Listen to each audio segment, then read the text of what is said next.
Excellencies, thank you for the opportunity to speak at this year's handover ceremony of the chairmanship of Group of 77 in China.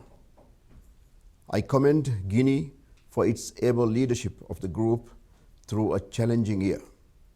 I also extend my congratulations and full support to Pakistan as it takes over the role for 2022. Excellencies, the world today faces multiple challenges, from economic and social inequalities to unsustainable living and consumption patterns, to the catastrophic effects of climate change and environmental degradation. And the pandemic has presented its own challenges. It is estimated that 120 million people have fallen back into extreme poverty. 114 million jobs have been lost.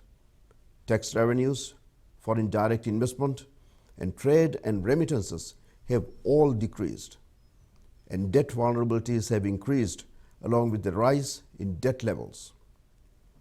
We cannot ignore the variance of the pandemic's impact, nor the fact that it is those furthest behind who have hit hardest. It is developing countries, in particular countries in special situations, the least developed countries, the landlocked developing countries, the small island developing states that are the worst hit. The pandemic has exacerbated many of the challenges the world faces, but at the same time, it has also given us an opportunity to rethink our habits and reassess our priorities. Our pre-pandemic plans envisioned a decade of action on sustainable development goals. Now it is clear that the lead up to the 2030 must be a decade of recovery. With the SDG targets as our roadmap, we can recover better. We can build a world that is greener, bluer, more resilient, and more sustainable. Unlocking financing for development, however, is essential for delivering on these aspirations. Among the many impacts of COVID-19 is a marked decrease in ODI and other forms of investment, as governments have been forced to prioritize their own economies and constituents. At the same time, the global economy remains mired in the worst recession in 90 years. It is clear that we must turn to alternative sources of investment and push economic resilience strategies if we are to rebound from this setback. Achieving this requires that the public and private sectors join hands in delivering financing towards the same goals.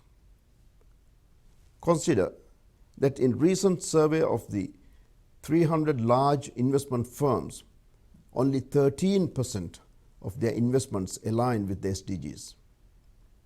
And many of these investments are not sustainable, with investment returns often taking precedence over social impacts.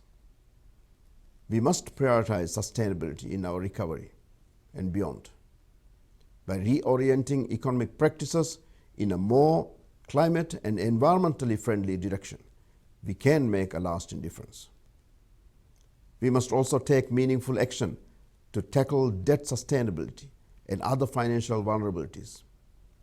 And developed countries need to deliver on the commitments made in the Addis Ababa Action Agenda, particularly around meeting the 0.7% ODI commitment, as well as commitments on technology, trade, market access, and capacity building.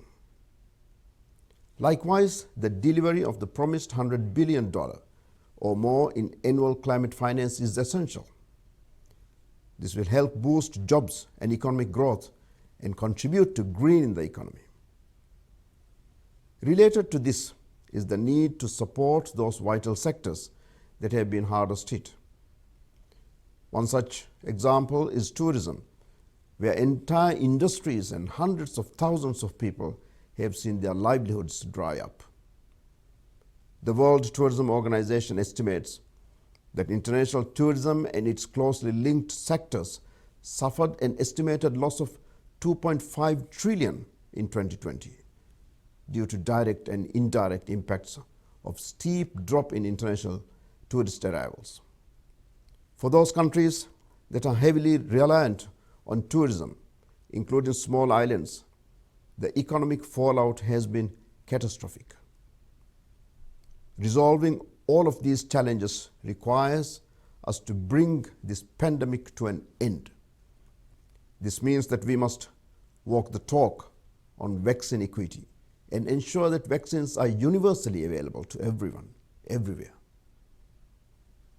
Excellencies, as the largest and most diverse group at the United Nations, the G77 and China has a keen role to play in shaping discourse around contemporary development issues and to offer solutions to pressing global challenges.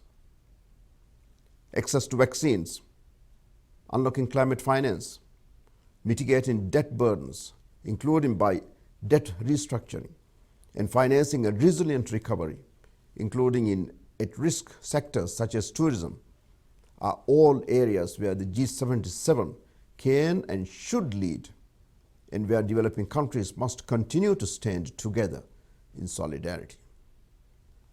As we look to the remainder of the 76th session, trust that I will prioritize each of these issues. High-level events covering vaccine equity, tourism, debt, and climate and the environment are all on the horizon during the remainder of my presidency. I look forward to receiving the group's strong support for driving political momentum around these issues and producing concrete outcomes that will benefit the global community. I thank you.